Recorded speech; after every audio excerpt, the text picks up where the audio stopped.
Olá para vocês que estão no canal Pão do Advento. Estamos hoje aqui num cenário aqui um pouco diferente, né? Provavelmente vai ter barulho de carro, eu não sei se está pegando. Aparentemente aqui tá um silêncio bom aqui, mas tem carro passando aqui perto da rua, tem uma rua aqui perto, e eu não pude fazer reunião lá dentro, na sala de reunião, o vídeo na sala de reunião, então estou fazendo aqui fora. Então vamos comentar rapidamente a lição aqui. A gente está estudando Marcos, né, nesse trimestre, e o assunto que a gente vai tratar essa semana são alguns episódios que acontecem entre o capítulo 8, 9 e 10. Não vai dar para tratar todos os episódios, todos os assuntos, né? Vou apenas relembrar alguns e focar em um deles, tá? Então a gente tem, por exemplo, aqui a cura do cego, que acontece em duas etapas, né? Os discípulos, né, presenciam Jesus curando um cego em duas etapas. Ele passa cuspe no olho do cego e pergunta como é que ele está, se ele está vendo bem. Depois ele fala que mais ou menos ele enxergava assim como se fosse um vulto, né? O Senhor melhorou a visão. E aí Jesus vai e coloca a mão de novo sobre os olhos dele, e aí na segunda vez ele enxerga perfeitamente. Então, dois detalhes, né? Por que cuspe? Né? O texto não deixa claro, né? É uma coisa assim que parece estranha para a gente, e infelizmente pode ser que alguém queira copiar esse tipo de cura de Jesus e passar cuspe na vista dos outros. Não precisa fazer isso, tá? A gente apenas tem que entender que Deus ele atuou ali de uma forma diferente, e Deus tinha um ensinamento. Então talvez o cuspe presente ali seja só uma forma didática para a pessoa que recebeu o milagre entender que a cura dela veio daquele homem, né, de algo interno, né, que pertencia àquele homem, de algo do seu interior. É bom lembrar que o cuspe, ele sai a saliva está na boca, né? E para o povo judeu, ele tem uma palavra assim para definir o corpo humano, a palavra nefesh. Muitas vezes na Bíblia a gente traduz por alma, mas na verdade nefesh quer dizer o corpo todo, e de forma especial a nossa garganta e toda essa nossa parte aqui, a parte da boca, da garganta, a parte que respira, né? É aquela parte que mostra ali, né, os pulmões também, que mostra, que revela que nós estamos vivos. E é pela boca que entra o alimento, a nossa fala, né, o que sai de dentro, a nossa fala, nós respiramos pela boca. Então nefesh, ele carrega esse significado, ele simboliza, ele identifica o corpo todo, né, do ser humano, mas ele de forma particular se refere à nossa garganta, em todo esse sistema aqui. Então talvez por isso, para lembrar que do nefesh de Cristo, ou seja, do corpo de Cristo, veio a cura para aquele homem. Então a saliva provavelmente está ligada a isso aí. Outro detalhe interessante é a cura em duas etapas. Por que duas etapas, né? Porque talvez isso aí tenha sido um ensino para os seus próprios discípulos, que tinham dificuldade de entender. A gente vai ver no decorrer aqui desses capítulos que eles realmente têm uma dificuldade. E detalhe para a história de Pedro, que a gente vai falar já já. Então, a visão do crente, a visão espiritual, ela vai se aperfeiçoando com o tempo, com contato com Jesus, com contato, né? Assim como o homem teve esse contato físico com Jesus e recebeu a cura, então o nosso contato espiritual diário com Jesus na vida vai fazendo que a gente enxergue cada vez mais e cada vez melhor. E seria o caso com os próprios discípulos, né? Que nesse momento não estavam chegando muito bem. Está vendo? Então, aqui. A gente tem, por exemplo, aqui a história de Pedro. Jesus, após esse episódio, ele pergunta para os seus discípulos o que as pessoas acham, né, ou entendem quem é o Messias, né? Aí eles explicam que muitos tinham visões diferentes naquela época. Uns achavam que era Elias que via, né? Então, na verdade foram apenas algumas respostas, porque havia uma pluralidade muito grande no que diz respeito ao entendimento de quem era o Messias. E muitos falsos messias já tinham aparecido também sobre a terra. Aí ele pergunta para Pedro, e Pedro responde assim: olha, eles dizem isso, mas eu sei que o Senhor é o Messias, o Filho de Deus. E Jesus vai responder para Pedro que não foi a carne quem disse isso, mas foi o Espírito Santo que atuou na vida de Pedro e fez com que ele declarasse aquilo ali. Então Pedro de certa forma, como se fosse inspirado, iluminado pelo Espírito Santo naquele momento para dizer aquilo. Só que logo em seguida Jesus fala que o que vai acontecer com o Filho do Homem?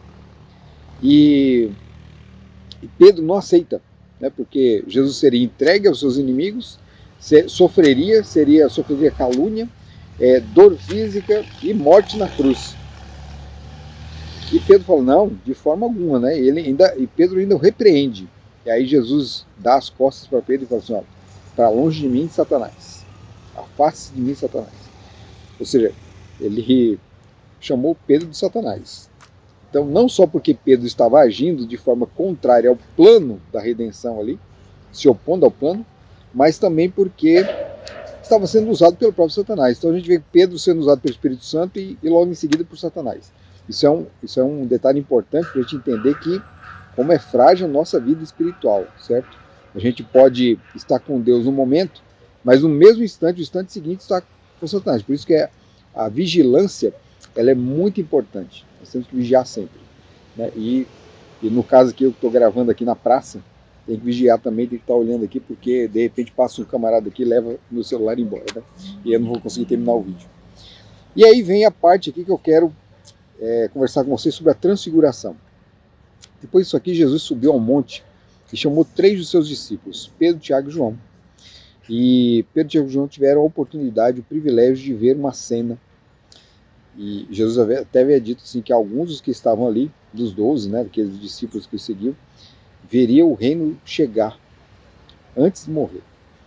E a gente vê que Pedro, Tiago e João, eles presenciam isso numa pequena manifestação, né, um pequeno vislumbre da volta de Jesus na transfiguração de Jesus no monte.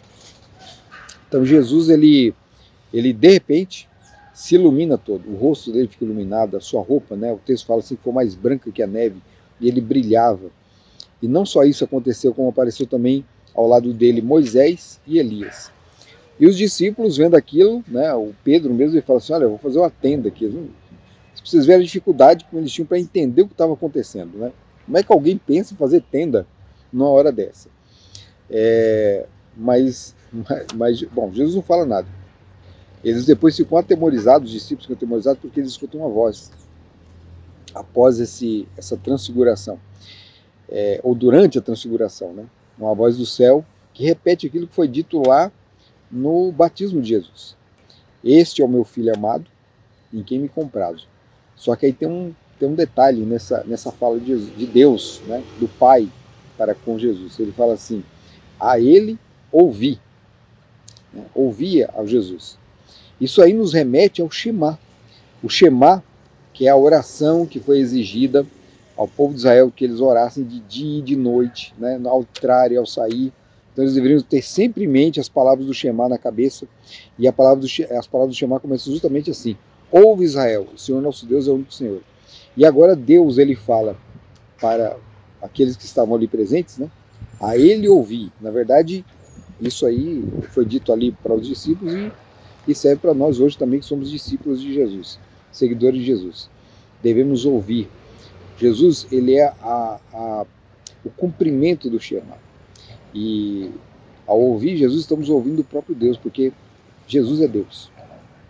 Então isso é um detalhe importante. Olha só como a gente consegue pegar a doutrina da Trindade aqui, apenas numa fala. Ouve Israel, o Senhor nosso Deus é o único Senhor. Devemos ouvir ao Senhor Deus, porque ele é um Deus único. E agora o próprio Deus fala assim, ouvi a ele, o Filho de Deus. Por quê? Porque ele também é Deus. Porque ele é uma das pessoas da Trindade, uma das pessoas da divindade. E não podemos esquecer, embora o Espírito Santo não seja mencionado aqui, que a cena remete ao batismo. Ele ao mesmo tempo que ele está falando sobre a volta de Jesus, mas ele remete ao batismo.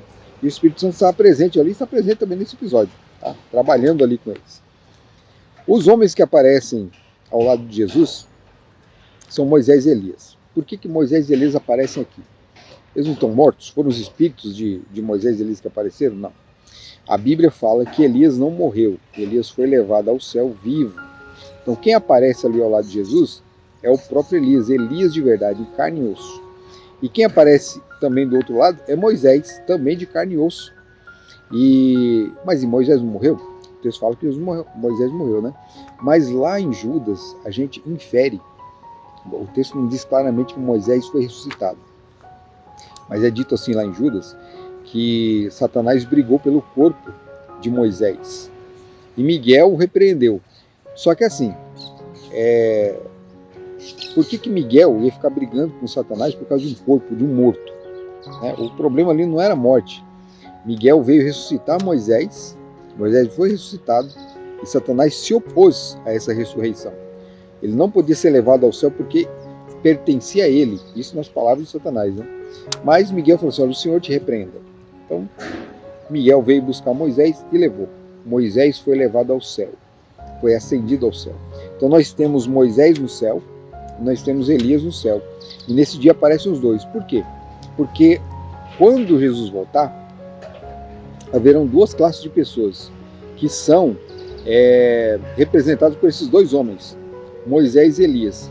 Então nós temos Moisés representando aqueles que vão ressuscitar quando Jesus voltar, que passarão pela morte, mas ressuscitarão. E nós temos Elias, que são aqueles que não verão a morte, assim como Elias não viu, eles não verão também. Então é isso. Essa é uma das lições que nós podemos tirar daqui, e são lições também para o discipulado. Jesus estava preparando discípulos ali para o grande momento, que era a sua morte na cruz do Calvário, e nós estamos sendo preparados agora para o grande momento, que é o seu retorno nas nuvens dos céus. Então, tudo que aconteceu ali serve para nós, serviu para a sua igreja naquele momento e serve para nós hoje, no momento que nós vivemos. Que Deus abençoe você. Até o nosso próximo vídeo. Tchau.